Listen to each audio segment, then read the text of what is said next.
Bom dia. Até o momento, todas as apresentações trataram dos esforços provenientes da superestrutura. Entretanto, nem sempre esses serão os únicos esforços que vão atuar no estaqueamento. Vamos imaginar uma situação em que o estaqueamento atravessa uma camada de argila mole. Se for construído um aterro ao lado desse estaqueamento, esse aterro irá sobrecarregar essa camada de argila mole, que irá se deformar e irá se deslocar lateralmente.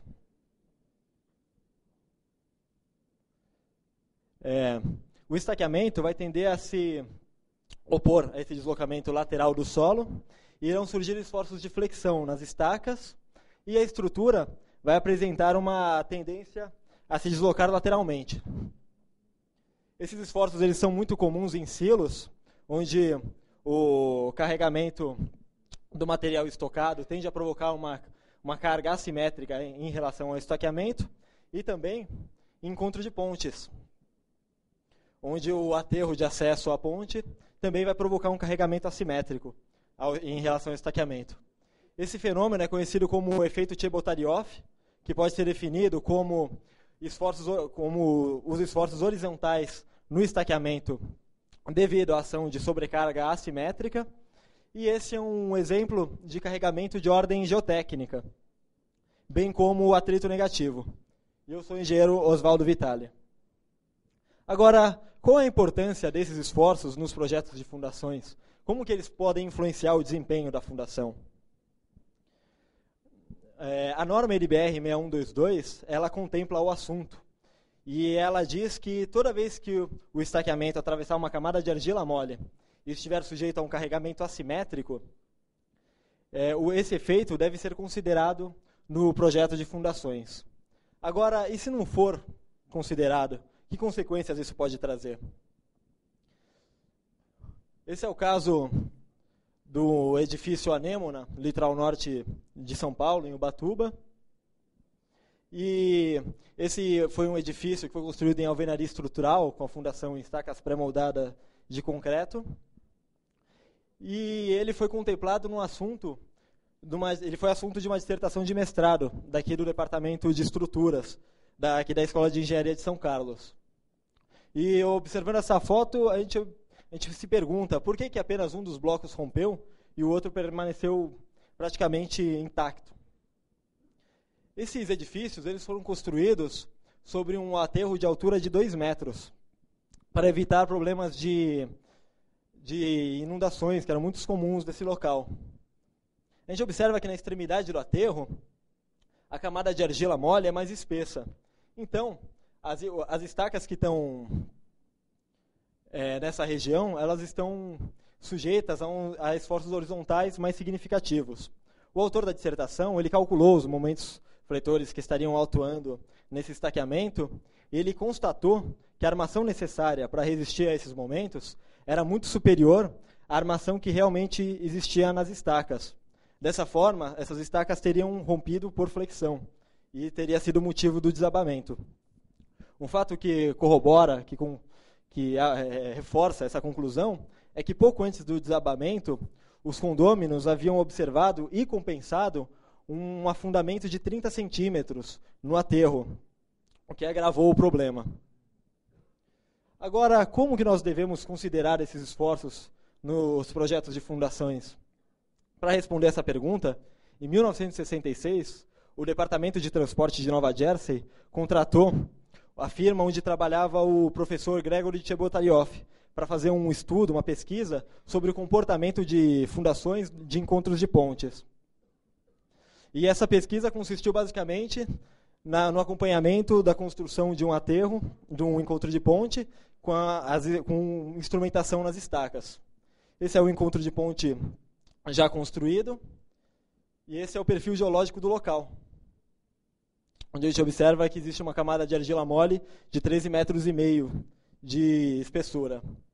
O estaqueamento foi projetado pelo professor Chebotaryov, e ele utilizou estacas metálicas, perfil H, que possuem boa resistência à flexão, e dispôs também de estacas inclinadas, procurando dar maior estabilidade ao conjunto. Durante a construção desse aterro, o Chebotaryov observou que quando ele atingiu 6,7 metros de altura, o que corresponde a um carregamento igual a 3 vezes a resistência não drenada da camada de argila mole, o tabuleiro da ponte passou a apresentar movimentos horizontais e a instrumentação passou a indicar uma forte flexão nas estacas. Os trabalhos tiveram que ser interrompidos durante 6 meses por causa da chegada do inverno, e quando foram retomados, foi verificado que não passaram mais a ocorrer deslocamentos horizontais na estrutura. Os deslocamentos haviam se estabilizado. Isso porque, durante esses 6 meses que a obra ficou interrompida, a camada de argila mole adensou, melhorando as suas propriedades geotécnicas, e os deslocamentos que estavam ocorrendo lá já não eram mais relevantes. Vale destacar o resultado de uma prova de carga, realizada numa das estacas, que foi levada até a carga admissível de projeto. Nessa prova de carga, o recalque medido foi de apenas 3 milímetros, enquanto que em serviço mediram-se recalques de 51 milímetros, o que indica que essa estaca estava flambada, e o que foi comprovado por leituras inclinométricas feitas nela. E como conclusões dessa pesquisa, o professor Chebotaryov, ele conclui que toda vez que o carregamento superar em 3 vezes a resistência não drenada da argila, deve-se ter uma atenção especial a esses esforços, e que deve-se utilizar também estacas que possuam boa resistência à flexão, como estacas metálicas perfil H, e ele recomenda que se utilizem estacas inclinadas, a fim de dar maior estabilidade ao conjunto e minimizar os deslocamentos horizontais na estrutura. E com base nos resultados dessa pesquisa, o Chebotaryov ele aperfeiçoou o seu método para a estimativa desses esforços. Ele recomenda que, para o cálculo dos momentos, utilize-se uma vinculação engaste na estaca com a ligação com a superestrutura, com os blocos. Ele recomenda um apoio simples na extremidade inferior da camada de argila mole. Ele propõe um diagrama de esforços, uma solicitação triangular, onde a solicitação máxima ocorre no centro da camada de argila mole e é nula nas extremidades.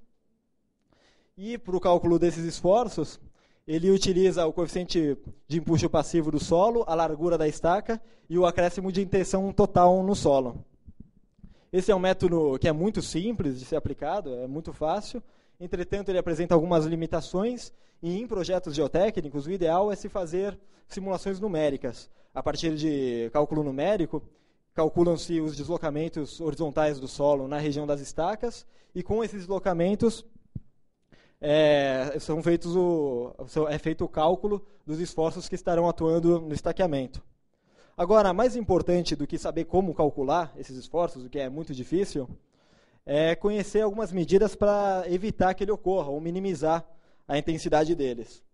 Uma primeira medida seria melhorar o solo, através de pré-carregamento com drenos verticais. Entretanto, essa solução iria necessitar de um novo estudo geotécnico e, às vezes, o tempo necessário para se conseguir o melhoramento desejado não é compatível com o andamento das obras. Uma outra possibilidade seria transmitir a sobrecarga diretamente à camada de solo resistente, construindo o aterro sobre um radier estaqueado. Assim, a camada de argila mole não seria perturbada e não iria se deformar. Essa solução, em geral, ela apresenta um alto custo, ela é mais cara que as outras. Entretanto, em algumas situações ela pode ser vantajosa, como foi no caso da construção da linha vermelha, no Rio de Janeiro, projetada pelo professor Aoki, em que essa solução substituiu uma solução por bermas de contenção, que iriam provocar danos ambientais, pois as bermas iriam se estender a uma área de preservação, e iriam apresentar um custo mais alto, porque a área de empréstimo era muito distante do local da obra, o que ia tornar essa solução mais cara.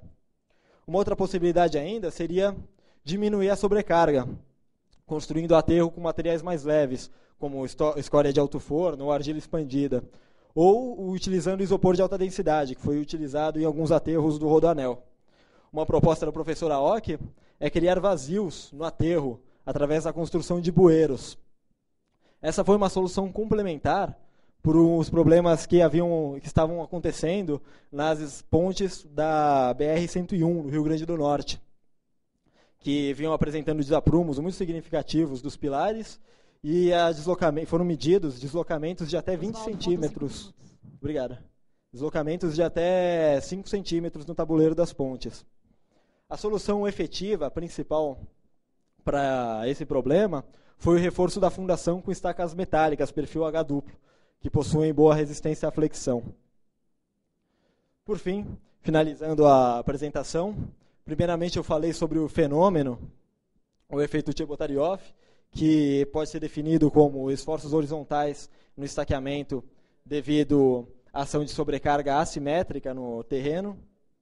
Falei um pouco sobre a importância desse fenômeno, desses esforços, mostrando o caso do edifício em Ubatuba, que desabou devido aos esforços de flexão no estaqueamento.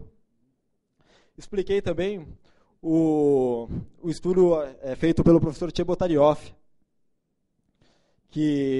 cujas conclusões foram que toda vez que a sobrecarga produzir um carregamento que supere em 3 vezes a resistência não drenada da argila, deve-se ter uma atenção especial a esses esforços, e que deve-se utilizar estacas com boa resistência à flexão, como perfis metálicos H, e utilizar estacas inclinadas no projeto, a fim de obter maior estabilidade do conjunto, minimizando os deslocamentos horizontais. Apresentei um método também proposto por ele para o cálculo desses esforços, que é um método muito simples, mas é válido apenas para se ter uma estimativa desses esforços. Para um cálculo mais rigoroso é necessário utilizar um método numérico.